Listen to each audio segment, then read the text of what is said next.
Going over the trades on the day for Friday, June the 2nd, 2023, 250K portfolio down 2,700 in live trading, minus 530 in the 50K portfolio.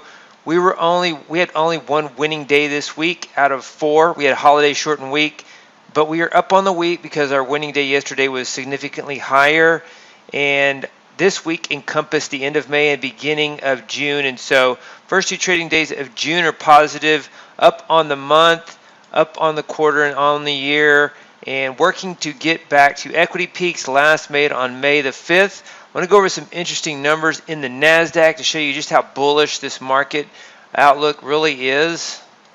So we get caught up in the day-to-day, intraday charts, 1-minute charts, and before you realize it, you see there's the high at 16,764, this low at 10,440, and we're here at 14,546. It is a 15% move to all-time highs, which is not much for the Nasdaq. It has already moved 39% off of these lows, and so fundamentally it doesn't make sense. There should have been more downside in my opinion, but since the last June, this market has just, the liquidity has come in and taken this market up 39% off these lows right here, and 15% from highs. So that is a chip shot for the Nasdaq 100, strong index, and the debate is whether the narrowness in the rest of the market will catch up and go up, or if it will drag the Nasdaq down. And so, no one knows for sure, but the trend is higher. And let's look at the intraday charts as well. So we had the Nasdaq take out, just gap up really strong. A lot of strategies got long in here, and then bam, got slammed and stopped out. We had some strategies get short, and then we got long and no follow through. So the first hour and 15 minutes were just very contentious, just crazy fast movement. And then after the first hour and 15 minutes, it just went dead, 60-point range. And so this is kind of annoying price action, obviously, because once you get on the right side of the market, if there's the same follow through, then you'll do well. But we were net long in here and it just wouldn't break. And so this is bullish. We've talked about how the market will end up going in the direction overnight that it didn't. That if we were net long at the end of the day and it didn't follow through, we're used to seeing this market go up. And so yesterday we had these long trades and we got slammed in here, gave some back. It was contentious. It started being contentious yesterday afternoon here, so it gave some back. It wouldn't follow through. We really would have really knocked it out of the park had it stayed up here, continued, but it pulled back on us, and then it gapped up overnight, jobs report, and then same thing here. We're long, and it won't follow through, and so a lot of the advantages in the overnight trade, and so potentially working on that, maybe getting in when the new session starts at 5 p.m. Central Time for a session trade. Not necessarily a day trade, but be in the market during a time period when the market is always open, because it starts at 5 p.m. and closes at 4 p.m. Central Standard Time, and wouldn't want to hold over the weekend, but potentially on Sunday.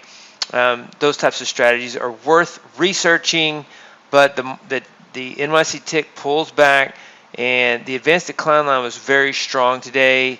The ticks they opened strong, and then they pulled back. But the markets as well, the S&P also up near 4,300 on the S&P. Also the VIX, lowest close since February 2020, in the VIX at 1460.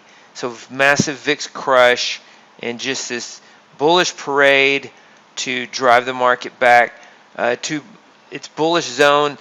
This is the kind of bull market you see when there's been massive QE, and so we don't have QE anymore, but the liquidity from QE is still there, and so would not be surprised to see the Nasdaq make all-time highs.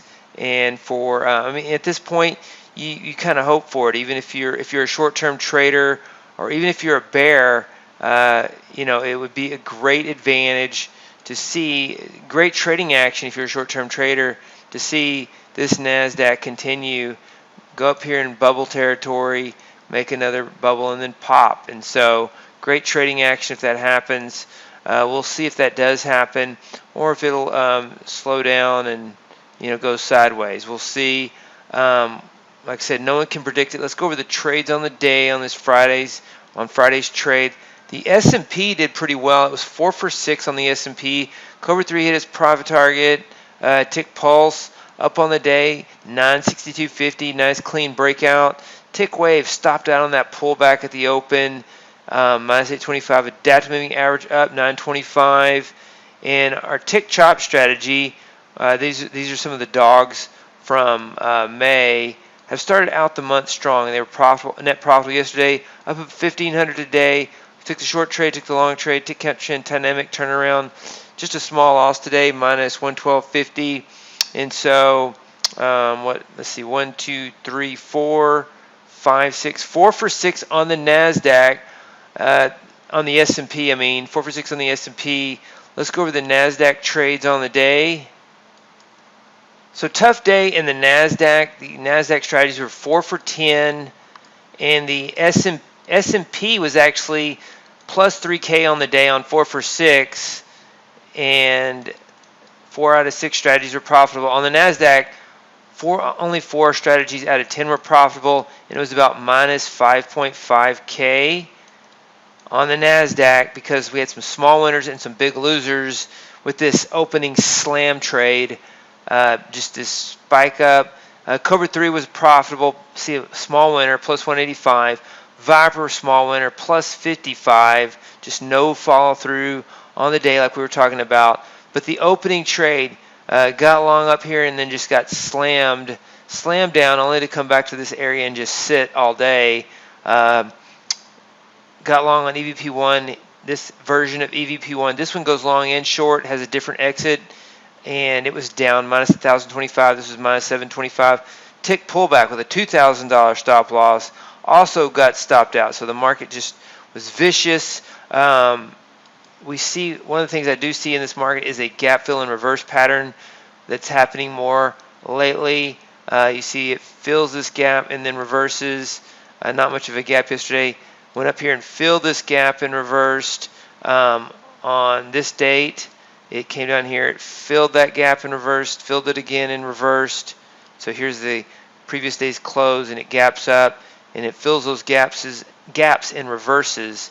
And so these would have been long trades, these would have been short trades. So one of the things I'm seeing more of, again, though that pattern disappeared, but it's kind of coming back a little bit.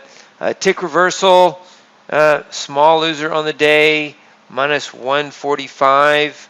Just no follow through. Robot stopped out. This is one of our tight stop loss strategies.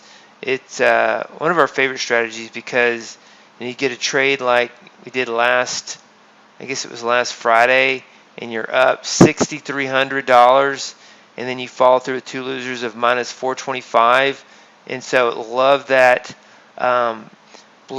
home run potential versus the minus $400 stop loss. Now we can go through long losing streaks, and we have in that. But I love the opportunity to cut my losses and ride those winners with Robot. Tick count trend, 2 winners, 1 loser, but right around plus 90 on the day. Just no big winners. Just our losers were slammed. Here's the momentum reversal. Got slammed on the short side. 2 losses, minus 1550.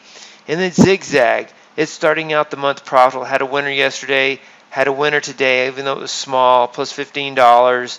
Really small winners, and just stopped out on the losers between 700 and minus 2,000. So tough day on the Nasdaq.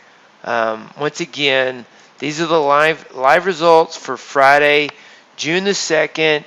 Working to get back to these equity peaks.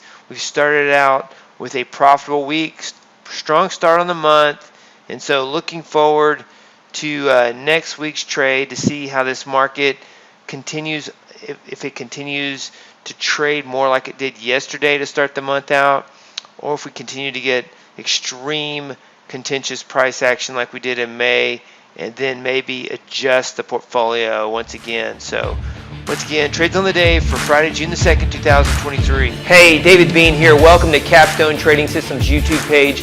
Be sure to subscribe to join our community of algorithmic traders. We are real money traders. We share our winning streaks. We share our losing streaks. as well as market updates, strategies, and coding tips.